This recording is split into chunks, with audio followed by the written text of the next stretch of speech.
Cops in Florida actually briefed individuals one day before the terrorist attack on January 6th, briefed them, told them what weapons to bring, were engaged in criminal conspiracy themselves.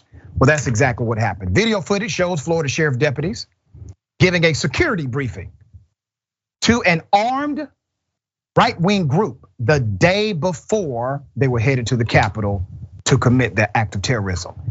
And the deputies did so under orders from a local politician. Look at the video. Please, when you're out and about, stay in groups, especially if you're gonna be wearing political clothing, because you will be a target. Anarchists will attack when you're by yourself. All right, they don't care who you are or what you are. They're gonna go after you. If you're confronted with violence, you are allowed to defend yourself, okay? But again, that's DC, it's not Florida. Please try to avoid any confrontation if possible. You don't need to be going up there to get hurt, right? You're going up there to try to make a point. If you're confronted by antagonists, watch each other's back, please. Don't turn your back on these people. Keep them in your sight. They will sucker punch you, they will kick you, they will do a lot of things. The director brought up a good point that as a weapon, they're using fire. Remain peaceful and respectful to the area you're in, because you know the press isn't gonna be nice. Try to be respectful of the area you are. It is the nation's capital. Please be polite to law enforcement, because they have to be there. All right, I agree with you. We know this is not the group that we have to preach that to. And be respectful to the politicians that are there if you see them, okay? Even though you may feel both Republican and Democrat, no matter how you feel, all right? Because that when you start saying something, you're gonna be on CNN. Show them that you're there for a purpose and not for anarchy like some of the other ones are. If you're using your cell phones there, some people last time they were up there, their cell phones got attacked. So be careful if you have your Wi-Fi on. And Bluetooth with your location and such. Wow. That'll be up to you, but that's news to me, so thank you for that. That was Commander Mike Lutz. That's really ironic, isn't it? Everything he said. The armed right-wing group, they are called the Flagler Liberty Coalition, FLC, recommended its members pack body armor, mace, and knives, which they said were for protection, and were working with the county commissioner, Joe Mullins, to bring crowds to DC that day. Who are the anarchists? Who? You see this guy? He's the county commissioner. He's the one that basically runs things, okay? Mullins has faced criticism for attending the protest, and together the group brought 3 buses of people to Washington on January 6th. Now, are the antagonists the police? Because the individuals trying to stop their entry were officers who were trying to protect members of Congress and staff. Were the knives for the cops?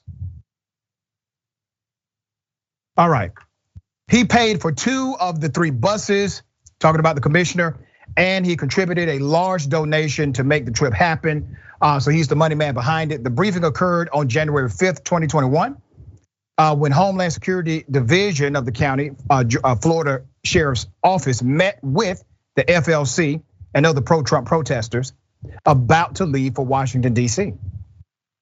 They said they were explicitly there on behalf of Mullins, who has been an outspoken supporter of former President Donald Trump. Okay, let's take it to another dynamic here. When have you known the police to train, brief protesters? When have you known the police to embrace protests? So much so that they are basically indistinguishable between the protesters and themselves. When have you ever known this to happen? I don't care what righteous cause we have fought for in America. We have fought for some righteous causes. The police, they have never done that. They have never helped us organize in order to defeat real evil in America. But all of a sudden, one privileged ass white man doesn't want to leave office after he lost. The police, they're friends of protesters now. They're training them, giving them advice, funding them. It's sickening. Is that a good use of the taxpayer dollar in that community?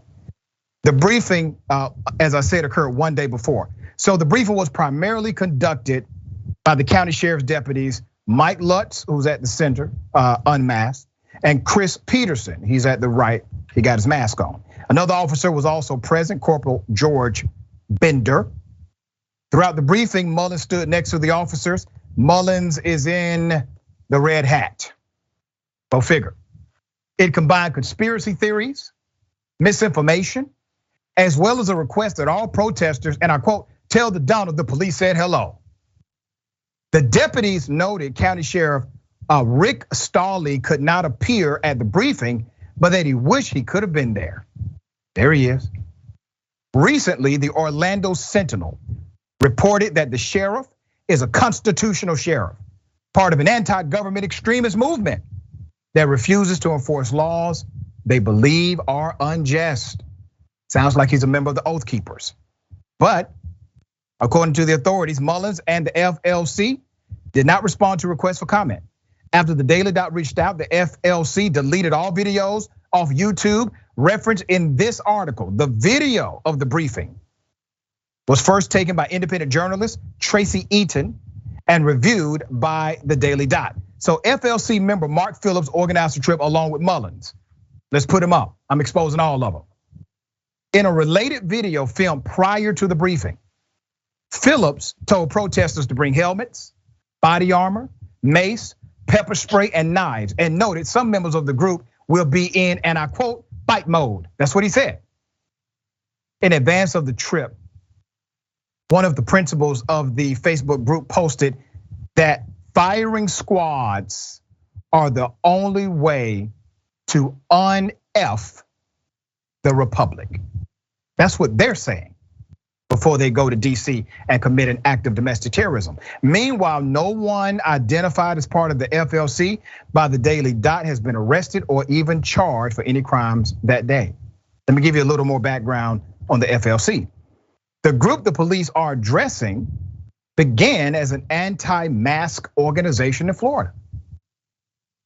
Through their YouTube channel, show members training with firearms, including one video posted before January 6th.